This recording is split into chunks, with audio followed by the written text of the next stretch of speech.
Hey, I'm Tracy. Welcome back to another episode of Bedtime Stories. We are reading the Song of Hiawatha. This is Canto number 19, The Ghosts. I apologize if I sound a little sedate.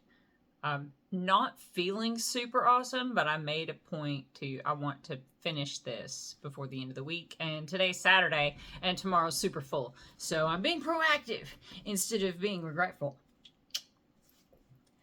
The Ghosts. Never stoops the soaring vulture on his quarry in the desert, on the sick or wounded bison, but another vulture, watching, from his high aerial lookout, sees the downward plunge and follows, and a third pursues the second, coming from the invisible ether, first a speck, and then a vulture, till the air is dark with pinions. So disasters come not singly, but as if they watched and waited, scanning one another's motions.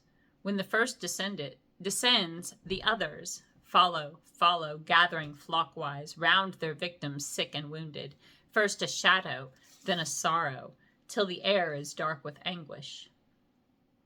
Now o'er all the dreary Northland, mighty Peboin the winter, breathing on the lakes and rivers, into stone had changed their waters.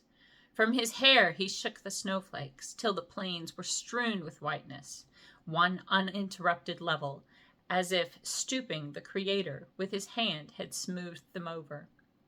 Through the forest, wide and wailing, roamed the hunter on his snowshoes.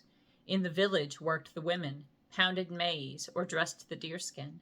And the young men played together, on the ice the noisy ball play, on the plain the dance of snowshoes. One dark evening, after sundown, in her wigwam, Laughing Water sat with old Nokomis waiting for the steps of Hiawatha, homeward from the hunt returning. On their faces gleamed the firelight, painting them with streaks of crimson. In the eyes of old Nokomis glimmered like the watery moonlight. In the eyes of Laughing Water glistened like the sun in water. And behind them crouched their shadows in the corners of the wigwam, and the smoke in wreaths above them climbed and crowded through the smoke flue. Then the curtain of the doorway from without was slowly lifted. Brighter glowed the fire a moment, and a moment swerved the smoke wreath, as two women entered softly, past the doorway uninvited, without word of salutation, without sign of recognition, sat down in the furthest corner, crouching low among the shadows. From their aspect and their garments, strangers seemed they in the village. Very pale and haggard were they, as they sat there sad and silent, trembling, cowering with the shadows. Was it the wind above the smoke flue, muttering down into the wigwam? Was it the owl, the coho, hooting from the dismal forest? Sure, a voice said in the silence, "These are corpses clad in garments. These are ghosts that come to haunt you, from the kingdom of Ponima, from the land of the hereafter."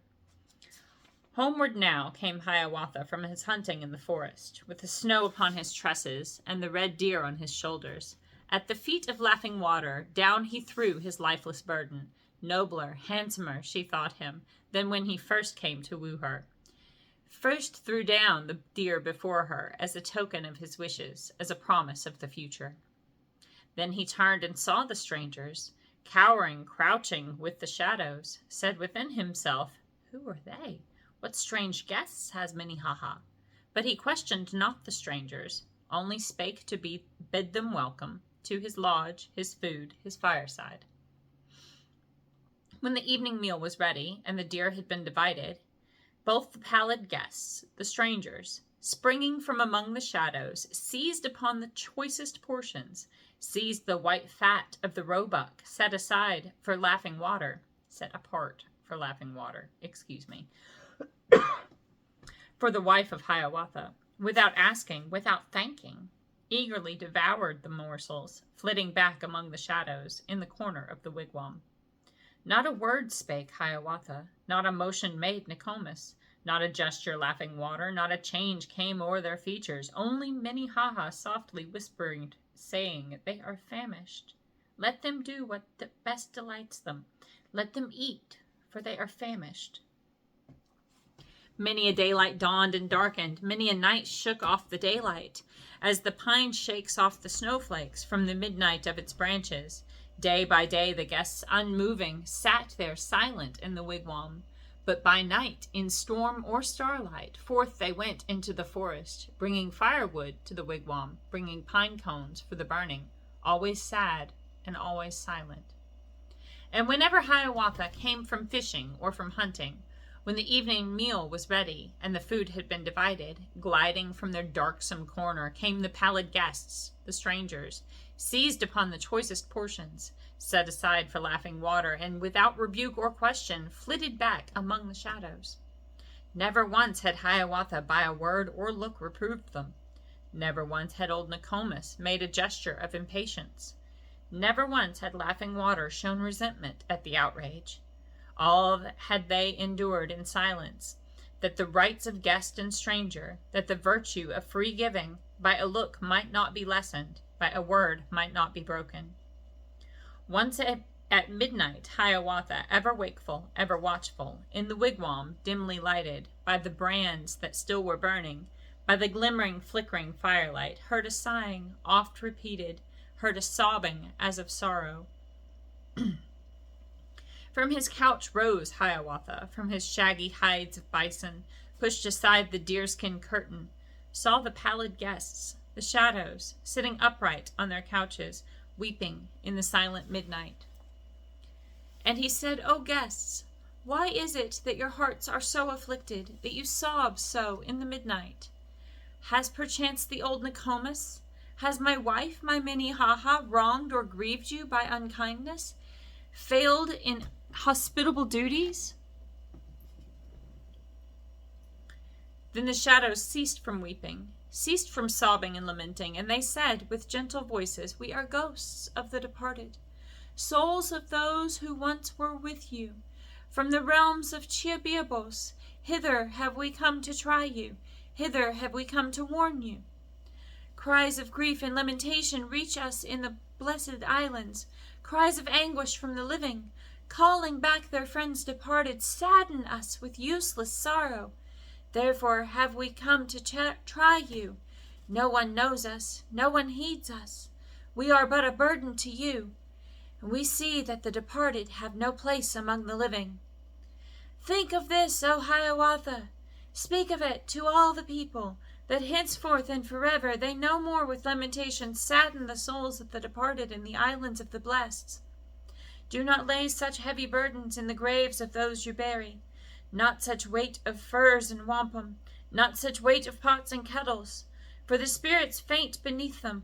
Only give them food to carry, only give them fire to light them.